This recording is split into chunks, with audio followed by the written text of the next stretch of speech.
할렐루야. 우리 주님의 크신 은혜가 이 시간 예배하는 저와 여러분 우리 모두와 함께 또 병상에 계신 분들과도 함께 하시기를 주님의 이름으로 간절히 축복을 드립니다. 오늘도 말씀 들으시기 전에 전후좌우 바라보시면서 예수님 사랑으로 축복합니다. 우리 함께 인사 나누실까요? 예수님 사랑으로 축복합니다. 아멘.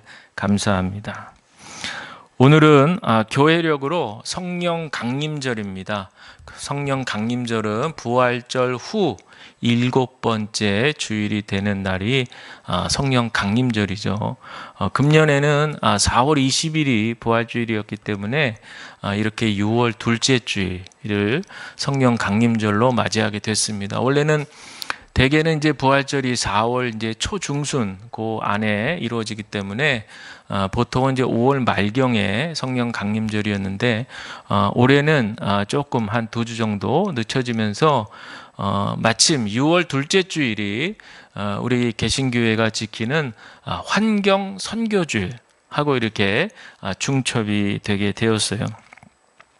우리 지금 이 환경 선교주일은 굉장히 심각한 우리나라의 또 우리나라뿐만 아니라 전 지구촌의 기후 위기의 문제를 우리 그리스도인들이 기도하면서 정말 이 지구촌 하나님께서 만드신 이 아름다운 창조 세계를 잘 보존하도록 하는 이 책임을 우리가 다시 한번 이 사명을 고취시켜야 된다라고 하는 이제 그런 뜻이죠.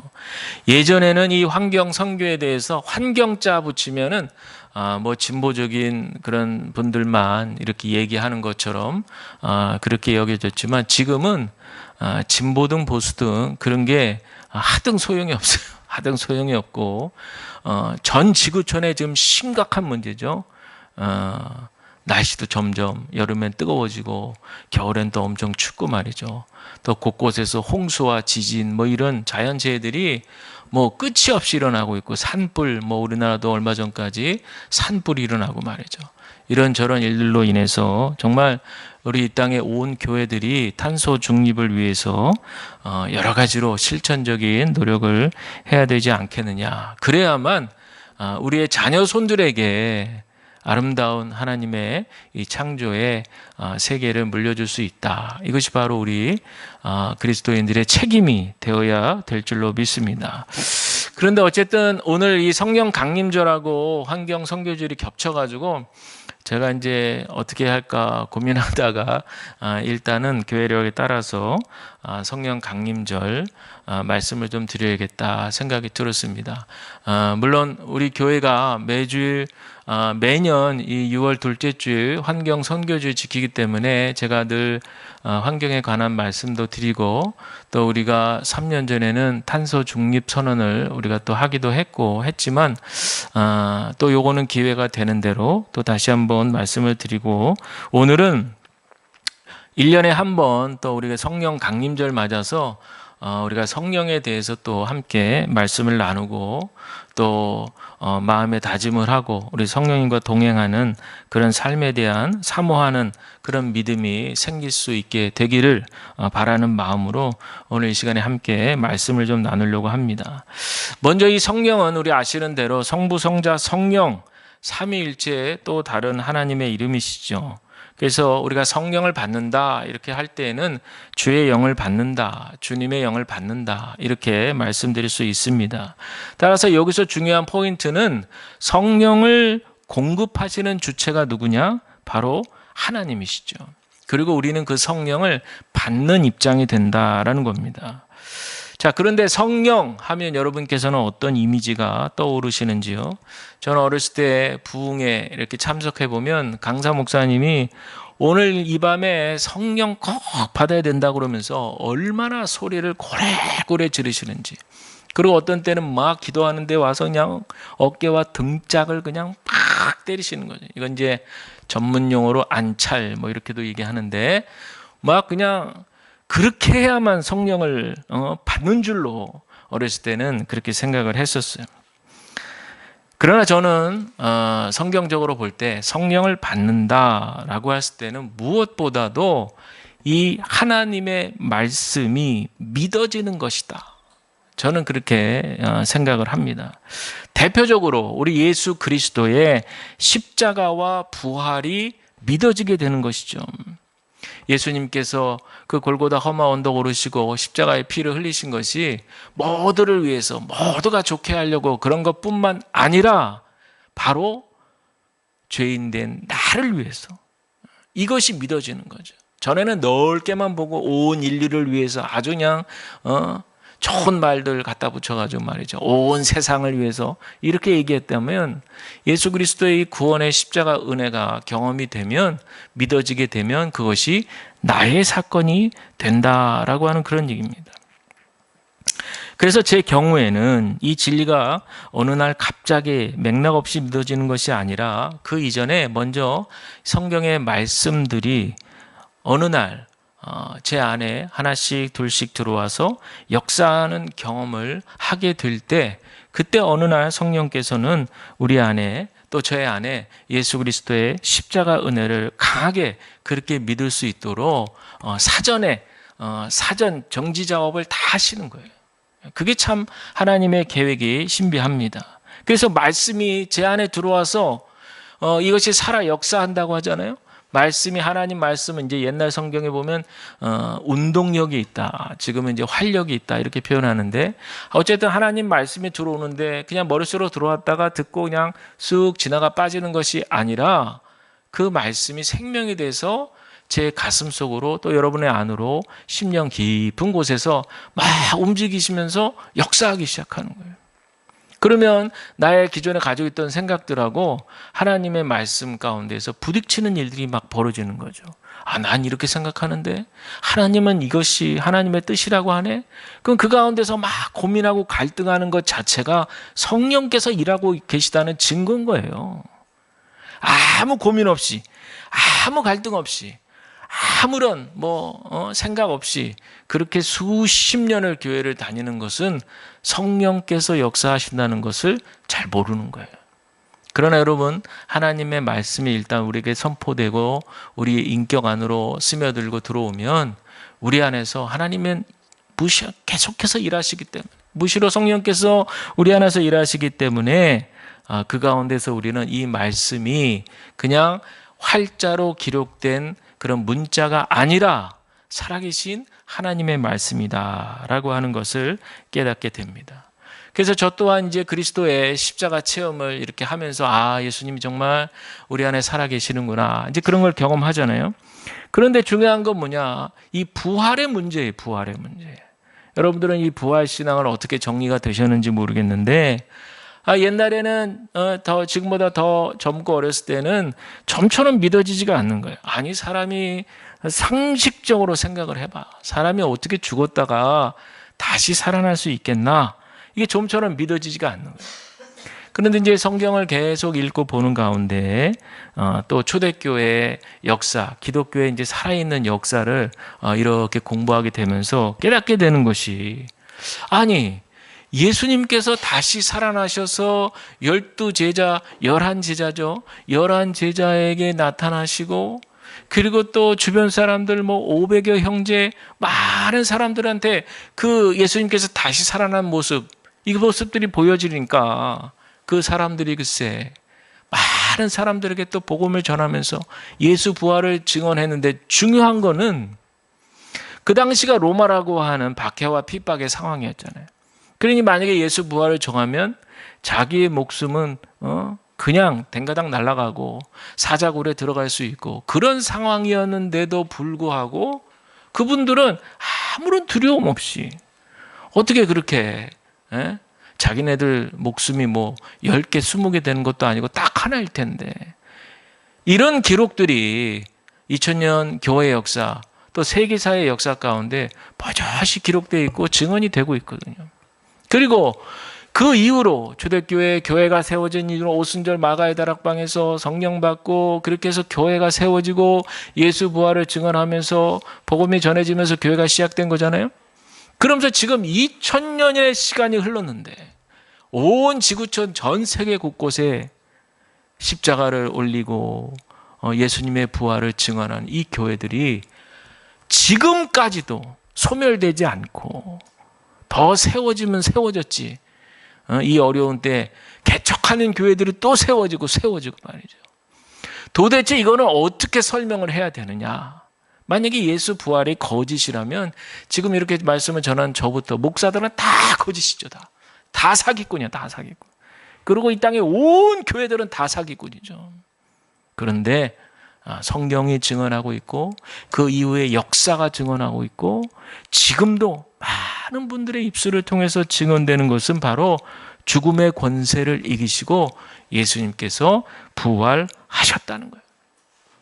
그 대표적인 인물이 바로 베드로 아니겠어요? 베드로는 예수님을 그렇게 쫓아다녔던 수제자였는데 자기 목에 위협을 느끼니까 창칼이 꽂히면서 위협을 느끼니까 예수님 모른다 3번이나 부인했던 근데 예수님이 다시 살아나신 모습을 목격하고 나서 증언자가 되고 나니까 그의 최후는 어떻게 됐어요? 열심히 복음을 전하다가 거꾸로 순교를 당했죠. 어떻게 이런 일이 있을 수 있겠는가? 뭐 베드로뿐만 아니라 많은 하여튼 초대교회 교인들, 지도자들이 생명을 불사하고 말이죠. 그렇게 죽음을 불사하고 예수님을 전했다는 거죠. 저는 예수님의 부활을 확실히 믿을 수 있었습니다. 그렇게 변화시킨 예수님의 부활의 능력이 저에게도 임하게 되니까 제 삶도 바뀌게 되는 거죠.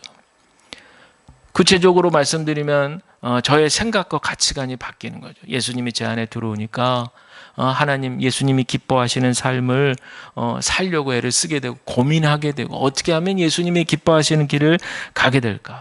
그전까지는 나도 남들처럼 세상의 넓은 길로 가고 세상의 부귀영화와 성공을 위해서 가는 길이 그게 마땅한 길이지 이렇게 생각하고 그게 효도하는 길이고 뭐 이렇게들 다 생각하잖아요. 그런데 주님이 강권적으로 저를 만나주시고 했을 때에는 어떻게 하면 더 이 땅에서 먼저 그의 나라와 의를 구할 수 있을까?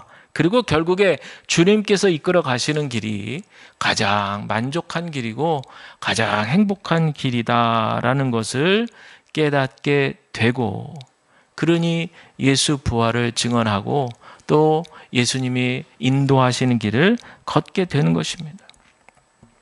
성경엔 그래서 성령에 대한 기록이 많이 나오는데 특별히 오늘 제목이 나오지만 성령 충만에 대한 기록이 누가 기록한 누가복음과 사도행전에 많이 나오는 용어입니다. 우리가 잘 아는 대로 세례 요한이 출생할 때도 엘리사벳이 성령 충만 받았다는 내용도 나오고 또 예수님께서 광야에서 시험 받으실 때도 충만함을 입었다는 얘기, 또 오순절 마가의 다락방에서 성령 임한 이런 성령 강림의 사건, 또 초대교회 스데반 집사님이 성령 충만한 모습으로 순교했다는 이런 말씀들, 바울의 동역자 바나바가 소개될 때 성령과 믿음이 충만했다, 또 사도들이 박해 가운데서도 기쁨과 성령이 충만했다 등등 성경 곳곳에서 이 성령 충만에 대한 말씀들이 많이 기록되어 있습니다. 그런데 우리가 한 가지 오해가 되는 부분, 앞서 말씀드린 대로 성령 충만을 단순히 은사 받는 것으로만 생각한다는 거죠. 그래서 우리나라 한때 한국교회가 이 은사 운동이 막 불같이 일어날 때가 있었어요. 그래서 이 은사를 강조한 어느 모 교단에서는 성령 못 받으면, 즉 은사 못 받으면 그건 등신 중에 고등등신이다 이렇게 말할 정도로 상당히 은사를 강조했습니다. 은사는 반드시 하나님이 주시는 선물인데 지나친 강조죠. 오히려 성령 충만의 본질은 성화된 인품과 더 연결이 된다는 사실을 기억하시기를 바랍니다. 초대교회에서 일꾼 세울 때 보시면 성령과 지혜가 충만해서 칭찬 듣는 사람 7집사를 교회 일꾼으로 세웠다 그랬어요. 또 초대교회 지도자 바나바를 소개할 때도 이 사람은 착한 사람이고 성령과 믿음이 충만한 자라 그랬습니다. 제자들도 박해와 핍박을 받을 때 계속적으로 성경은 주시하고 주목하고 있는 모습은 그들의 어떤 큰 능력이라든지 그런 모습보다는 그들의 고요하면서도 기쁨과 감사가 끊이지 않는 모습, 이것을 성령 충만과 연결했어요. 바울이 서신서를 그렇게 쓸 때마다 항상 그 서두에 편지의 인사글을 쓸 때마다 항상 주님의 평안 그리고 기쁨 이런 인사들을 바울이 했던 것을 우리가 보게 됩니다. 이런 것들을 보면요, 성령 충만이라는 것은 단순히 은사만 가리키는 것이 아니다. 물론 은사 하나님께 주신 선물이므로 귀한 것이지만 성령 충만은 단순히 그것만 가리키는 것이 아니라 우리 사람이 가지고 있는 인격과 성품과 아주 밀접한 관계가 있다는 거예요. 그리고 그것을 가지고 있는 것을 다른 사람 눈에 확연히 띌 만큼 그렇게 나타내 보여지는 것이다 라는 겁니다. 그래서 우리 그리스도인들은 성령 충만하다면 어느 곳에 가든지 간에 칭찬을 듣는 사람이 되어야 합니다. 그리고 지혜가 충만하셔야 됩니다. 그리고 착한 사람 하면 좀 그렇죠. 요즘 같은 세상에서 어떻게 착하게 살아. 근데 제가 전에도 말씀드렸지만 요즘 다시 유행하고 있어요. 재유행. 사회가 하도 험악하다 보니까 오히려 사회는 착한 사람을 찾고 있어요. 예전에는 예수 믿는 사람들이 착하다고 그랬는데 지금은 바뀌었어요. 예수 믿지 않는 사람들 중에서도 착한 사람이 너무 많은 거예요. 예수 믿지 않은 사람분들 중에서 교양 있는 분들이 너무 많은 거예요. 수준 높으신 분들이 너무 많은 거예요. 사회에 덕이 되는 분들이 많은 거예요. 근데 옛날엔 다 예수 믿는 사람들이 그런 얘기를 들었어요. 그러니 우리의 본 자리로, 제자리로 우리가 성경대로 돌아간다면 물론 지금 아직까지도 그런 평판을 들으시는 그리스도인들도 많이 계실 줄로 믿습니다. 우리가 성령 충만을 우리가 사모한다면 무엇보다도 하나님께서 기뻐하시는 인격체로 우리가 거듭나야 된다. 그래야만 우리가 속한 곳에서 선한 영향력을 미칠 수가 있는 거죠. 어느 크든 작든 간에 어느 공동체이든 간에 그곳에서 우리가 정말 예수의 향기를, 주님의 향기를 그렇게 드러낼 수 있는 그런 어떤 우리의 삶이 되어야 할 줄로 믿습니다. 그런데 이런 성품은요, 우리가 나면서부터 태생적으로 나타나 보이는 것이 아닙니다. 우리 하나님께서는 우리에게 가장 좋은 것 주시기 기뻐하심을 우리가 먼저 알아야 돼요. 이게 우리 그리스도인들에게 가장 귀한 자존감입니다. 하나님께서는 우리를 처음 만드셨을 때 보시기에 너무 좋았다고 그랬어요. 우리가 이제 죄의 문제, 이건 이제 오해하시면 안 되는데, 우리 인간론을 얘기할 때 이제 가장 중요한 게 이 죄, 우리의 본질이 이제 죄인이다. 이제 이것을 우리가 분명히 잊으면 안 되죠. 그래서 우리 예수 그리스도의 구속의 은혜, 구원의 은총을 우리 늘 붙들어야 되는 거 맞습니다. 그런데 하나님 우리를 제일 먼저 만드셨을 때, 우리 가장 처음에 만드셨을 때 우리를 보셨을 때, 어이구 이 죄인들 이렇게 보시지 않았다는 거. 보시기에 심히 좋았다는 것. 이 말은 하나님과 우리의 사이가 정말 하나님의 형상을 닮은 하나님의 성품 안에서 우리가 기뻐하며 감사하며 그 안에서 우리의 자존감을 세워가는 존재라는 사실인 거예요.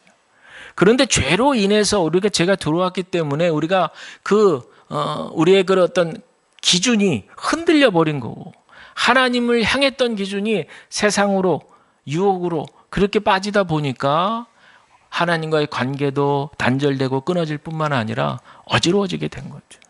그래서 우리에게는 예수 생명이 우리에게 다시금 회복시켜 주시는 그런 은총이 되었지만, 중요한 것은 우리의 신앙의 자존감은 하나님께서 우리를 보셨을 때 가장 마음에 들어 하셨다는 거예요. 할렐루야. 이것을 우리가 기억해야 돼요. 다른 곳에 가셔서 자존감 회복시키려고 하지 마시고 하나님의 근원적인 마음이 여기에 있다는 거예요. 이게 왜 중요하냐면요, 이게 믿어지지 않으면 하나님은 무서우신 분, 하나님은 심판하시고, 물론 심판하시는 분이죠. 죄와는 절대 타협하지 않는 분이세요. 그러나 우리 부모님과 자녀의 그 사랑 관계를 생각해 보세요. 부모가 자녀를 훈계할 때 자녀가 미워서 저런 자식 이제는 정말 내 호적에서 파버려 이런 마음으로 훈계하는 부모님은 없어요. 사랑하니까.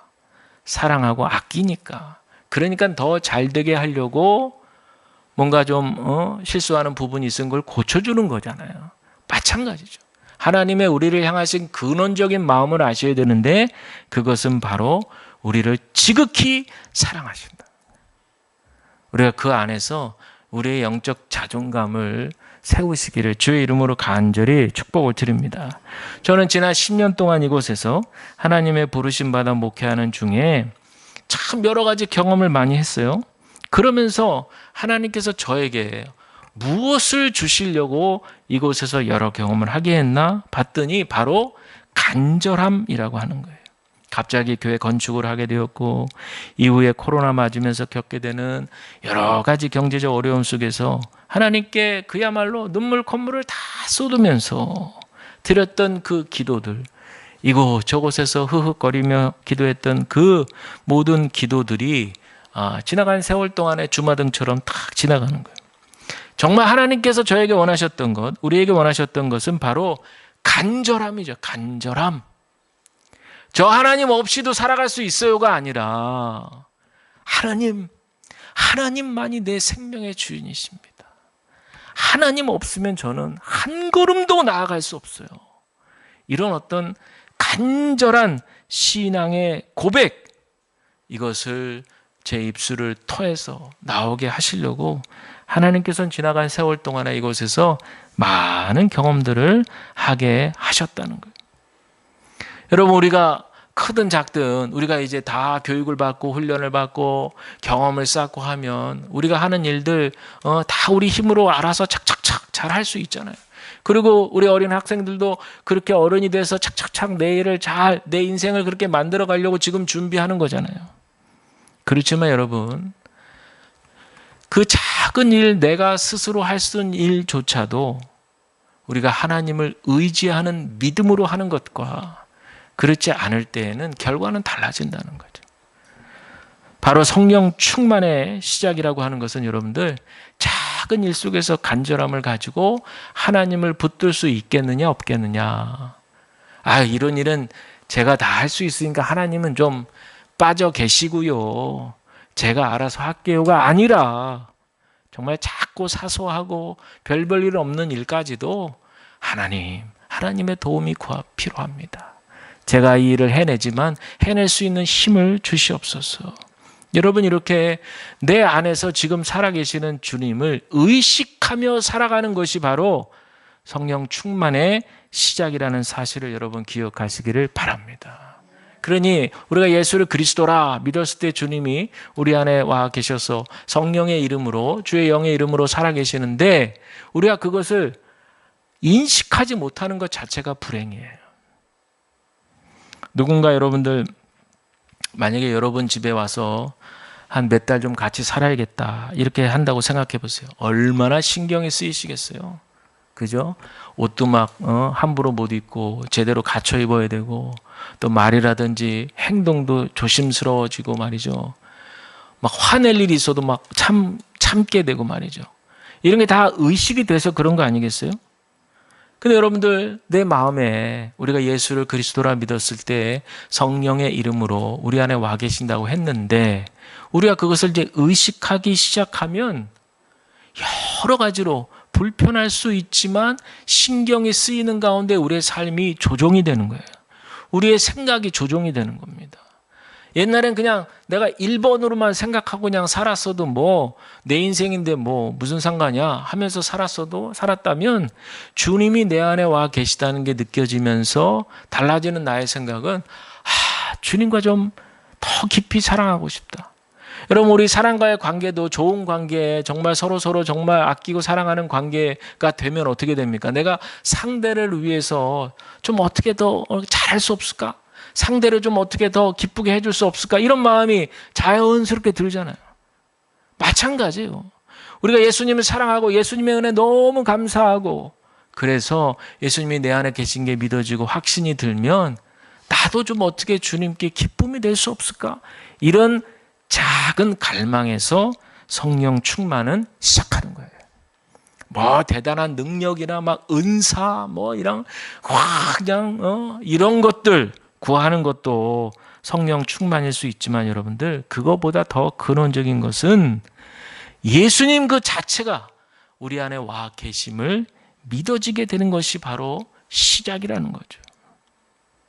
우리가 때때로 좌절이나 낙심이나 실패 이런 것들을 경험했을 때 한번 잘 복기를 해보면요, 생각을 되돌아보면 여러 가지 뭐 요인이 있을 수 있어요. 뭐 꼭 이것만은 아니지만 그래도 깊이 있게 생각을 해보면요, 너무 내 의지대로, 내 고집대로, 내 생각, 내 판단대로 했을 때 걸려 넘어질 그런 경우들도 종종 있었음을 우리가 한번 생각해 봐야 될 줄로 믿습니다. 많은 분들이요, 예수님을 영접했다고 하면서도 소위 말해서 자기 성질대로 살아갑니다. 여전히 내 생각이 가장 옳고 내 생각, 내 판단대로 그렇게 살아가려고 합니다. 내 감정이 가리키는 방향대로 가려고 해요. 이것은 내 안에 버젓이 살아계시는 성령님, 우리 예수님을 외면하는 태도입니다. 만약에 여러분이 어떤 사람, 관심 있는 사람한테 거절을 당했다고 생각해 보세요. 무시를 당했다고 생각해 보세요. 어떤 느낌이 드실런지. 어쩌면 지금 우리 심령 가운데 와 계신 예수님께서 우리에게 그런 감정을 느끼실 수도 있다는 거죠. 따라서 성령 충만하기 위해서 중요한 건 무엇인가? 우리 주님께 순종하는 일입니다. 저와 여러분들 주님의 말씀에 또 주님의 뜻에 순종할 수 있게 되시기를 간절히 축복을 드립니다. 그것도 완전 순종입니다. 많은 분들이요, 성령 충만 그러면 자신의 의지와는 상관없이 마치 뭔가 이렇게 신비한, 무아지경, 황홀한 상태, 뭐 이런 것들만 생각하는 거예요. 내 자신과는, 내 의지하고는 전혀 상관없다는 거. 모든 게 그냥 저절로 나는 가만히 있고 뭔가 뭘 받으면 뭐 그냥 자동적으로 막 움직이게 되고 막 이런 것으로 기대하는데 이건 절대적인 오해입니다. 사도행전 5장 32절, 우리는 이 일의 증인이요 하나님이 자기에게 순종하는 사람들에게 주신 성령도 그러하니라 하더라. 아멘. 그랬습니다. 여러분, 성령 충만 받았다는 증거는 어떤 식의 체험만 가지고 얘기하는 것이 아니라 지금 나에게 하나님께서 기뻐하시는 뜻이 무엇인지를 알고 깨닫고 그 뜻대로 완전히 순종하느냐 안 하느냐 하는 내 마음의 상태로 분별하셔야 됩니다. 비록 내 생각과 하나님의 뜻이 정반대라 할지라도 아멘, 그게 더 옳겠지요. 아무리 제 생각이 이렇지만 결국엔 하나님이 완전하시고 하나님이 저를 향한 계획이 가장 좋은 계획이시겠죠 하고 아멘 하고 순종할 수 있는 것, 이것이 바로 성령 충만입니다. 그런데 많은 분들이 이렇게 성령께 완전 순종하는 것을 두려워하죠. 힘든 일이라 생각합니다. 그래서 성령 충만 받지 못하는 거예요. 우리는 성령 충만 받는 것이 힘든 일이라 생각하지만 사실은 우리 솔직하게 생각해 보면 내가 하나님께 완전히 순종할 수 없어요. 이렇게 생각하는 거예요. 그러니까 성령 충만 안 되는 겁니다. 그러나 여러분, 우리 성령님은 어떤 성품을 가지고 계시냐? 포기하지를 않으세요. 우리 성령님의 사전에는 포기라는 말이 없어요. 끝까지 우리를 향해서 축복하시기를 기뻐하시고 끝까지 우리 안에서 은혜의 강 역사를 이루시기를 원하신다는 거예요. 근데 왜 그 은혜의 역사를 우리가 경험하지 못하는가? 그 은혜의 강을 막고 있는 우리 안에 우리의 자아죠. 우리의 옛 자아죠. 우리의 고집, 우리의 불순종, 이런 것들이 꽉 둑처럼 막고 있는 거예요. 그래서 사도 바울은 갈라디아서 2장 20절에서 내가 그리스도와 함께 십자가에 못 박혔나니 그런즉 이제는 내가 사는 것 아니요 오직 내 안에 그리스도께서 사신 것이라 그랬어요. 우리의 옛 자아는요, 여러분 예수를 믿음으로 다 십자가에 못 박혔음을 믿으시고 선포하시기를 바랍니다. 우리는 다 십자가에 우리 옛 자아는 죽었어요. 그리고 예수님과 함께 부활하심으로 새로운 피조물이 된 겁니다. 누구든지 그리스도 안에 있으면 새로운 피조물이라. 이전 것은 지나갔으니 보라 새 것이 됐다는 거잖아요. 새 것처럼 됐다는 게 아니고 완전 새 것이 됐다는 거예요. 여러분 이것을 기억하시길 바랍니다. 그러니 우리가 꼭 기억해야 될 것은 내 자신을 스스로 부정적으로 판단하시면 안 돼요. 내가 언제부터 그랬어? 이런 말씀은 하지도 마세요. 언제부터라니? 바로 오늘부터지. 언제부터라니? 예수님 믿은 다음부터지. 비록 그 여정길에 넘어지고 쓰러지고 그러한 일이 있어도 주님은 우리를 포기하지 않으신다는 거예요. 그러니 여러분 우리에게 필요한 결단은 무엇인가? 하나님 말씀에 순종하겠다. 성령 충만은 순종하겠다는 우리 의지와 연결이 돼야 되는 것이지 가만히 그냥 있는다고 해서 저절로 뭐가 자동으로 그렇게 되는 것이 아니기 때문에 그래서 우리에게 필요한 것이 바로 끊임없는 기도를 하는 겁니다. 기도. 주님, 오늘 하루도 주님의 뜻에 순종할 수 있는 힘을 주시옵소서. 내 의지로는 내 능력으로는 감당할 수 없는데 하나님께서 함께 하심을 믿고 나아갈 수 있도록 도와주시옵소서. 가령 내가 어떤 사람을 정말 힘들게 생각하고 도저히 용서할 수 없어.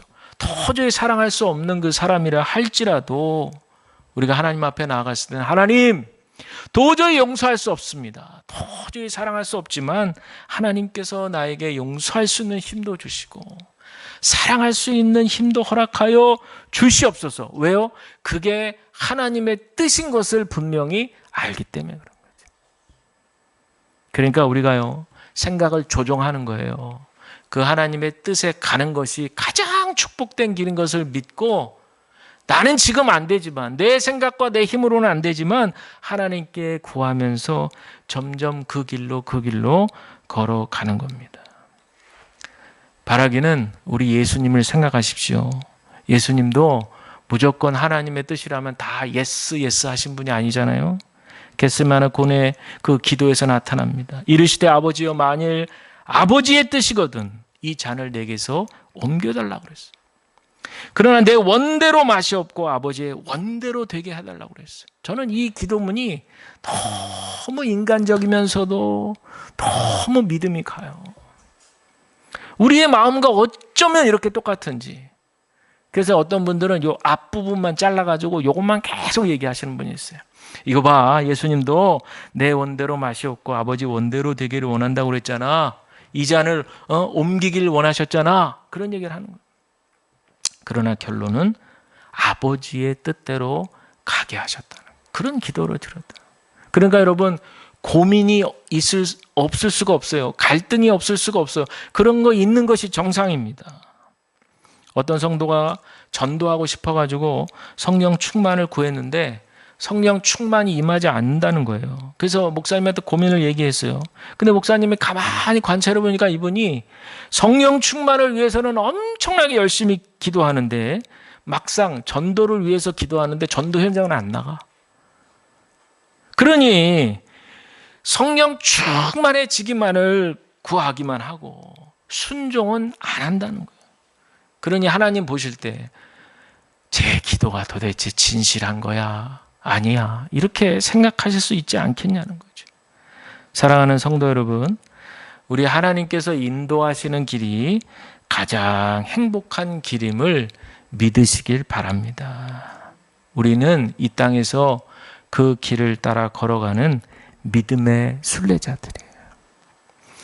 하나님께서 가장 기뻐하시는 것은 하나님을 사랑하고 그의 나라와 그의 의를 구하면 그 외의 모든 것들을 우리에게 필요한 것들을 하나님께서 채워 주실 줄로 믿습니다. 그러니 여러분 성령 충만함을 구하세요. 그리고 믿음으로 순종하시길 바랍니다. 반드시 하나님께서 축복의 열매를 맺게 하실 줄로 믿습니다. 이 은혜가 저와 여러분 우리 모두와 함께 하시기를 우리 주님의 이름으로 간절히 축원을 드립니다.